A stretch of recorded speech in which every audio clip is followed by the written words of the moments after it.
नमस्कार. कायद्याचा या कार्यक्रमामध्ये आपलं स्वागत. आजचा आपला विषय आहे सुरक्षित आयुष्याची हमी व भारताचे धोरण. आणि यावर चर्चा करण्यासाठी आपल्याकडे अमृता लव्हेकर ह्या आलेल्या आहेत आणि त्या वार्धक्य शास्त्रज्ञ आहेत.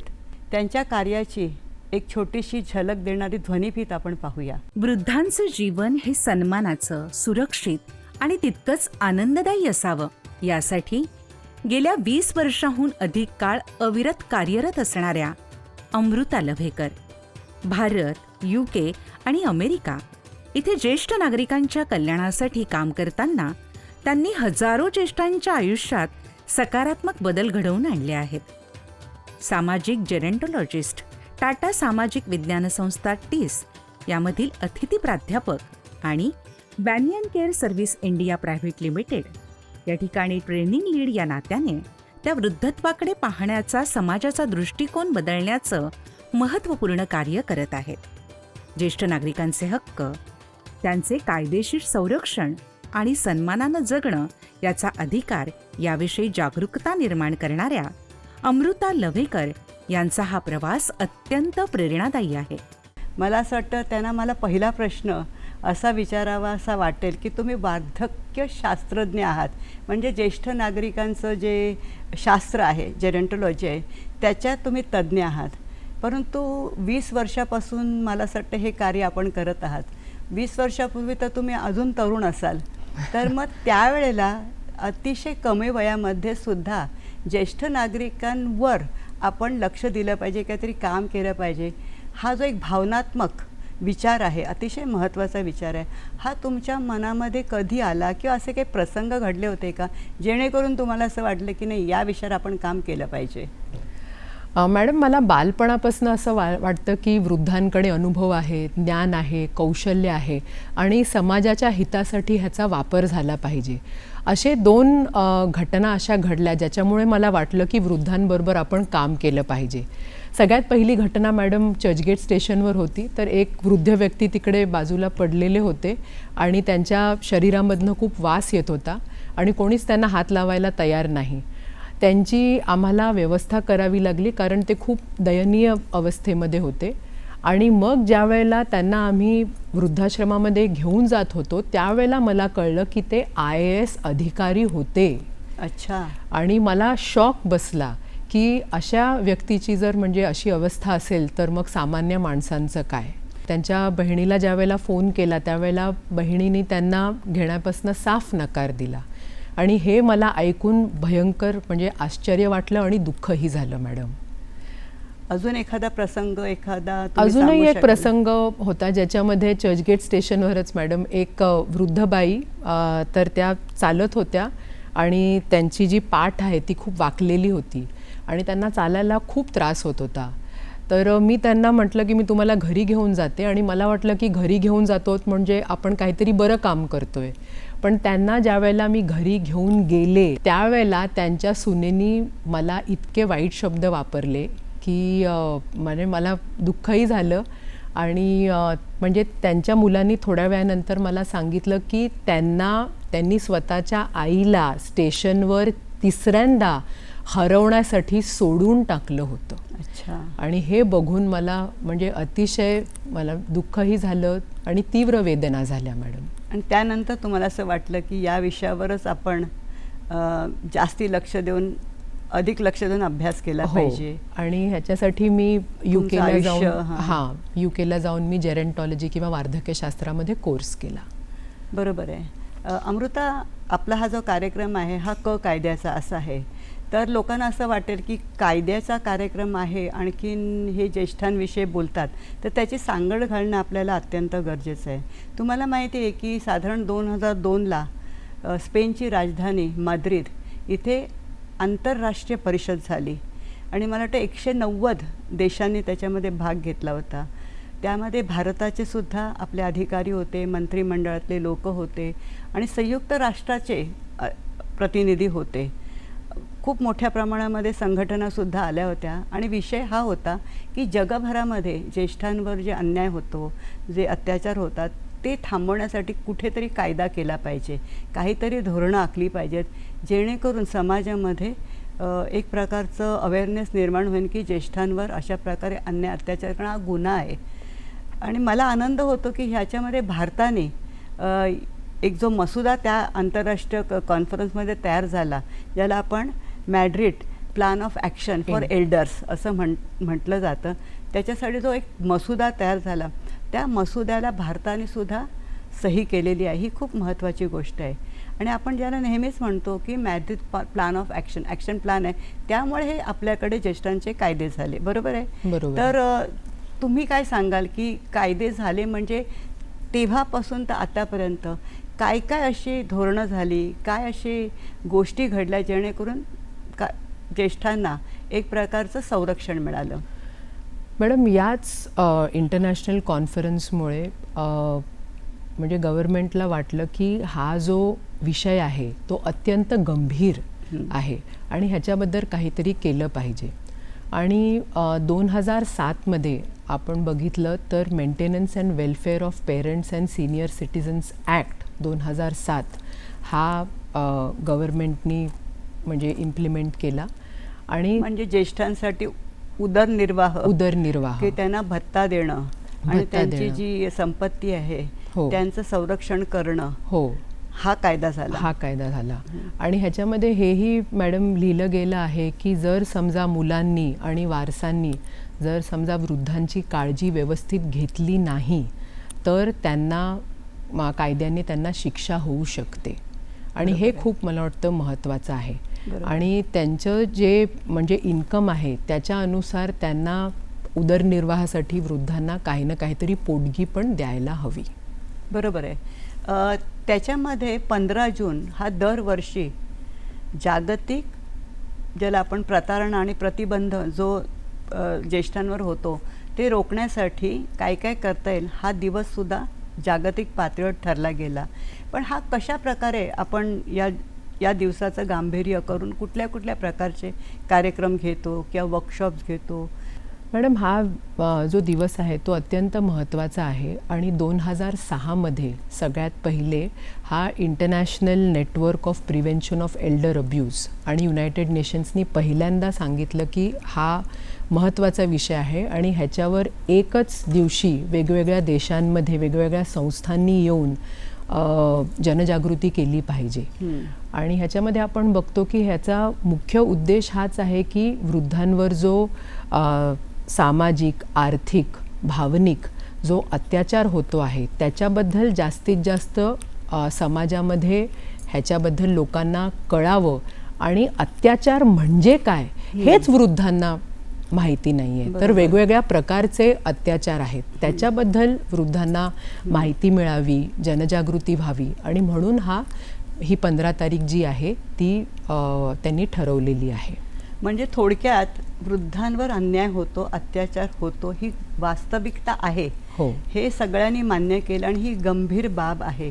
आणि वृद्धांना सुद्धा, ज्याला आपण का जगतो, ज्याला पर्पज ऑफ लाईफ म्हणतो, माझ्या जगण्याचा उद्देश काय आहे हे प्रतिबिंबित करण्यासारखा पण हा दिवस आहे. ह्याच्यावर तू आणखीन काही कवितात्मक पद्धतीने तुमच्या ह्याच्यामध्ये बोलत असता, ते काही सांगाल का? नाही, मी 1-2 तुम्हाला फक्त अनुभव सांगते ज्याच्यामुळे तुम्हाला कळेल की प्रतारणा किंवा अत्याचार वृद्धांवर कुठल्या प्रकारचे होतात.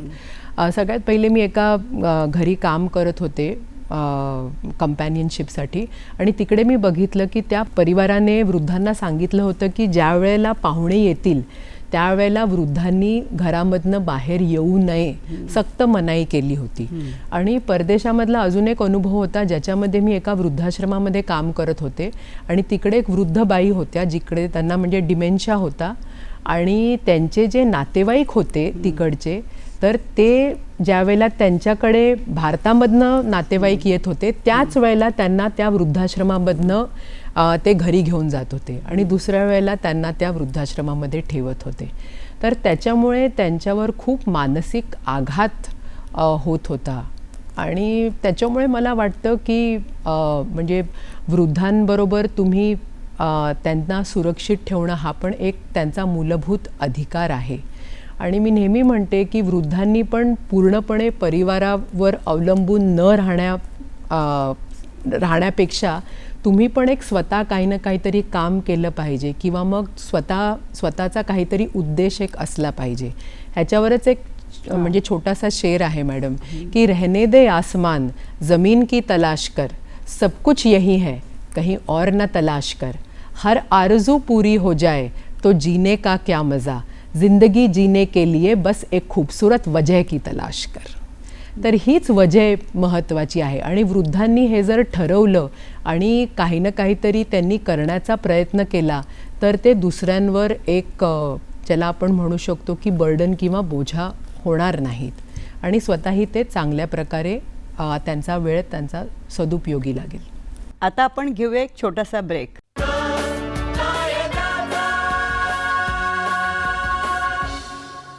ब्रेक नंतर पुन्हा स्वागत. आता मी तुम्हाला पुढचा एक प्रश्न विचारत आहे की ज्येष्ठ नागरिकांचा जो अत्याचार होतो किंवा त्यांच्यावर प्रतारणा होते त्यांच्यावर आळा घालण्यासाठी कोणती कायदेशीर पावलं आपला कायदा उचलू शकतो?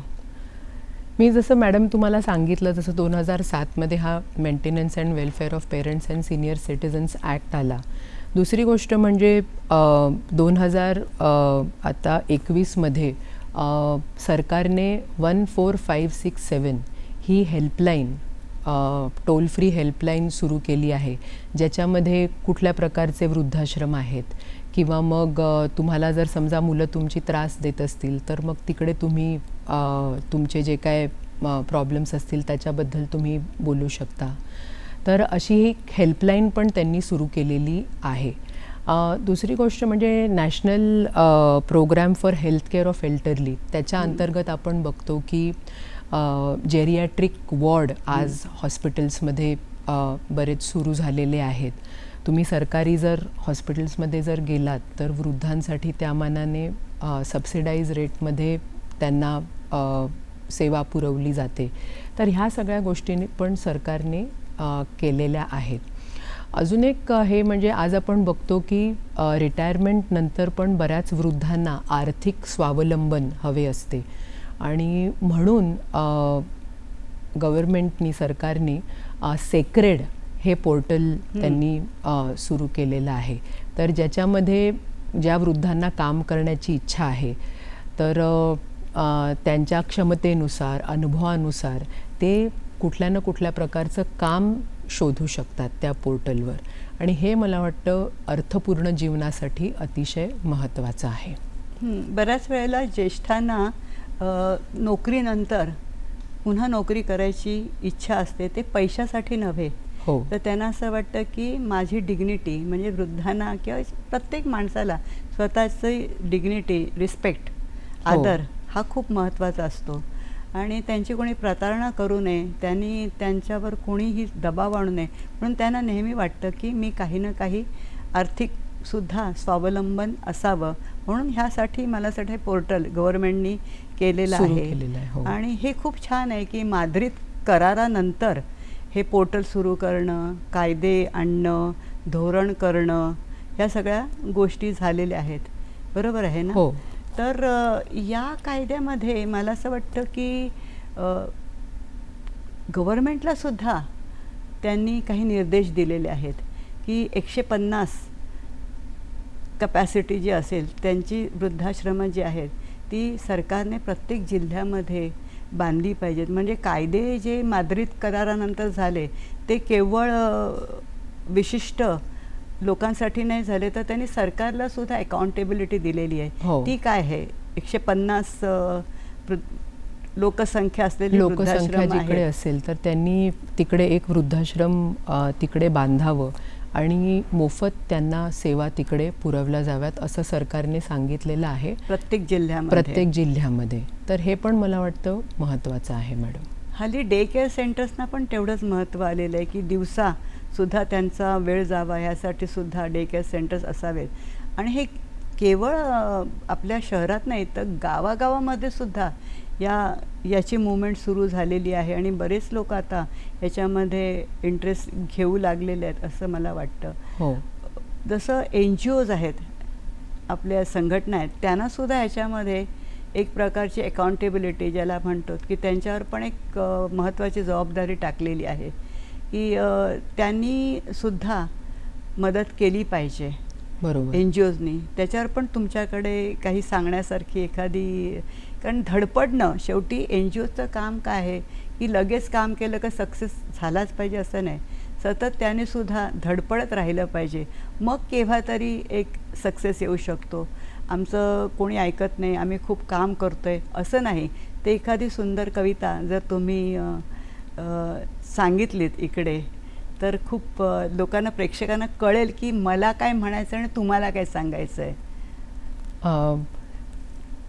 ठीक आहे, मी एका कवितेने तुम्हाला हे सांगते की धडपडणं, काम करणं आणि वृद्धांसाठी काही ना काहीतरी सुविधा या पुरवल्या पाहिजेत. हे जे मला वाटतं भान आहे हे म्हणजे या मला वाटतं 2002 मॅद्रिड कॉन्फरन्समुळेच आलं. आता तोपर्यंत म्हणजे समाजामध्ये हेच लोक समजत होते की वृद्ध म्हणजे फक्त परिवाराची जबाबदारी आहे. तर तसं नसून जर परिवार जर असक्षम असेल त्यांना सांभाळण्यासाठी तर समाजाची पण तितकीच जबाबदारी आहे. हे मला वाटतं आपण लक्षात घेतलं पाहिजे. तर मला वाटतं कॉन्स्टंटली आपण प्रयत्न करत राहिले पाहिजेत. आणि ह्याच्यावर एक सुंदर कविता आहे, ही मला वाटतं बऱ्याच लोकांना माहिती असेल पण तरी तुम्ही म्हणालात म्हणून तुमच्यासमोर ही सादर करते की लहरों से, प्रेक्षकांसाठी सुद्धा की लहरों से डरकर नौका पार नहीं होती, कोशिश करने वालों की कभी हार नहीं होती. नन्ही चींटी जब दाना लेकर चलती है, चढ़ती दीवारों पर 100 बार फिसलती है. मन का विश्वास रगों में साहस भरता है, चढ़कर गिरना गिरकर चढ़ना न अखरता है. मेहनत उसकी बेकार हर बार नहीं होती, कोशिश करने वालों की कभी हार नहीं होती. डुबकियाँ सिंधु में गोताखोर लगाता है, जा जाकर खाली हाथ लौट कर आता है. मिलते न सहजी मोती गहरे पानी में, बढ़ता दूना विश्वास इसी हैरानी में. मुट्ठी उसकी खाली हर बार नहीं होती, कोशिश करने वालों की कभी हार नहीं होती. असफलता एक चुनौती है, उसे स्वीकार करो. क्या कमी रह गई देखो और सुधार करो. जब तक न सफल हो नींद चैन को त्यागो तुम, संघर्ष का मैदान छोड़ मत भागो तुम. कुछ किए बिना ही जय जयकार नहीं होती, कोशिश करने वालों की कभी हार नहीं होती. खूप छान. तुमचा काय अनुभव आहे? तरुण पिढीला सुद्धा वार्धक्यशास्त्र शिकण्यामध्ये इंटरेस्ट असतो की काय? म्हणजे मला वाटतं सगळ्यांनाच ह्याच्याबद्दल माहिती असायला हवी. कारण जर समजा माझा ॲक्सिडेंट झाला नाही किंवा मग मला कुठला आजार झाला नाही तर मला वृद्ध व्हायचंच आहे. तर सगळ्यांना हे वृद्धत्व येणारच आहे. वृद्धत्व हे अटळ आहे. त्याच्यामुळे ह्याच्याबद्दल माहिती घेणं गरजेचं आहे. आणि आज आपण बघतो की वृद्धांची संख्या जी आहे ती झपाट्याने वाढलेली आहे. तर त्याच्यामुळे वृद्धांमध्ये आणि मुलांमध्ये सुसंवाद व्हावा म्हणून मुलांमध्ये पण वृद्धांबरोबर जास्तीत जास्त त्यांचा आणि वृद्धांचा संबंध कसा येईल ह्याच्यासाठी मला वाटतं आपण प्रयत्न केले पाहिजेत. आणि वृद्धांकडे जे मी म्हटलं की अनुभव आहे, ज्ञान आहे, हे जर मुलांपर्यंत पोहोचलं आणि मुलांनाही जर वाटलं की ह्याचा हा जो साठा आहे त्याचा आपण जर वापर करू शकतो तर नक्कीच मला वाटतं मुलं वृद्धांच्या जास्त जवळ जाऊ शकतील आणि त्यांचे संबंध परस्पर चांगले होऊ शकतील असं मला वाटतं. आता आपण घेऊया एक छोटासा ब्रेक.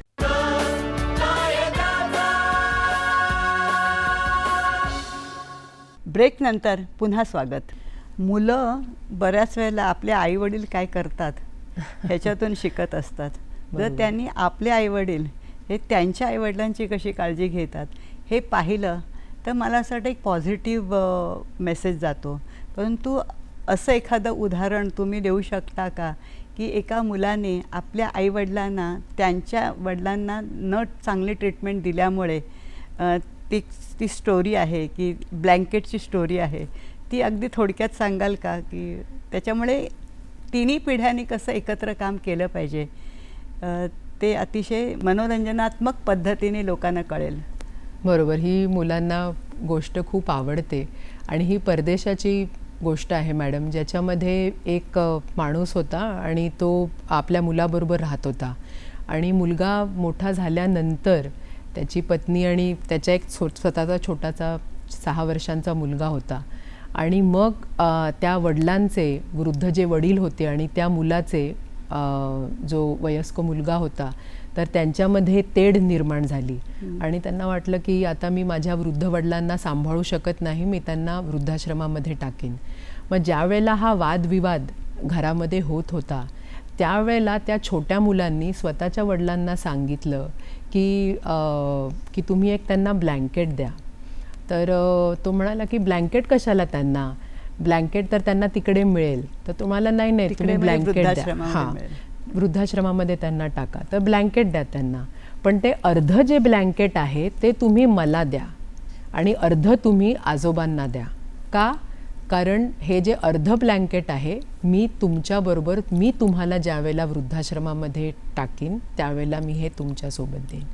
तर त्यावेळेला त्या वयस्क मुलाला वाटलं की कधी पुढे आपल्यावरही पाळी येणार आहे, तर त्याच्यामुळे वृद्धांप्रती आपण जरा संवेदनशीलतेने विचार केला पाहिजे, कारण आपण पण म्हणजे आपल्यावर पण ती परिस्थिती पुढे येणार आहे हे समजून घेतलं पाहिजे.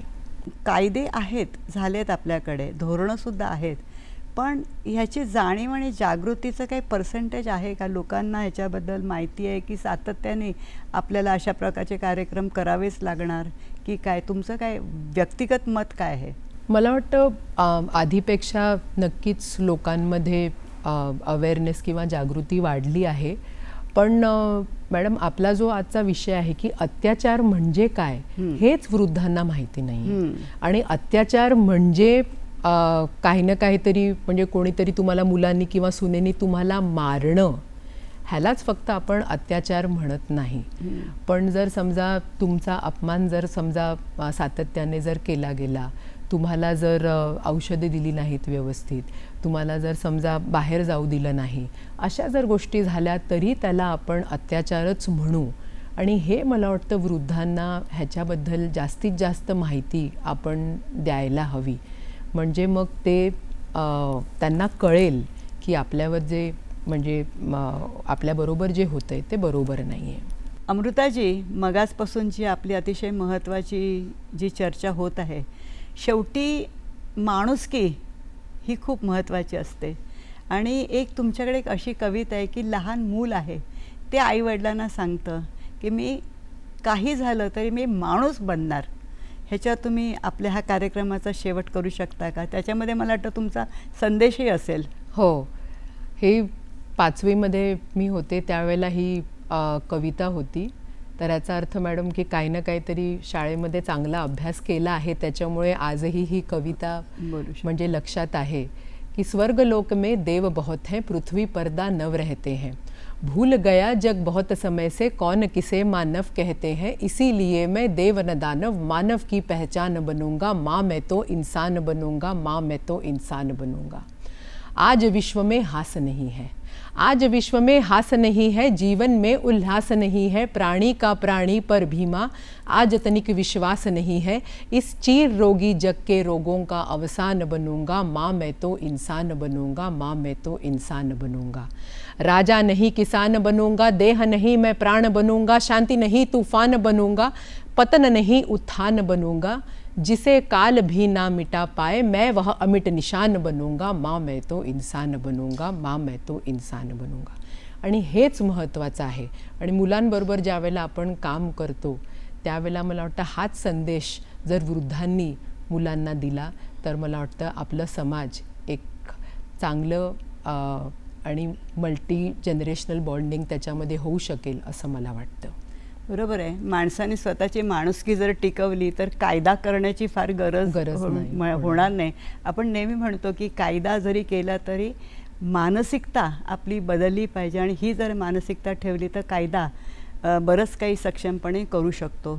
आपण आज आमच्या स्टुडिओमध्ये आलात आणि इतकी छान माहिती दिलीत त्याबद्दल मी आपले आभार मानते, आणि दूरदर्शनतर्फे सुद्धा आम्ही आपले आभारी आहोत. तुम्ही मला धन्यवाद. बोलवलं त्याच्याबद्दल खूप खूप आभार. थँक्यू.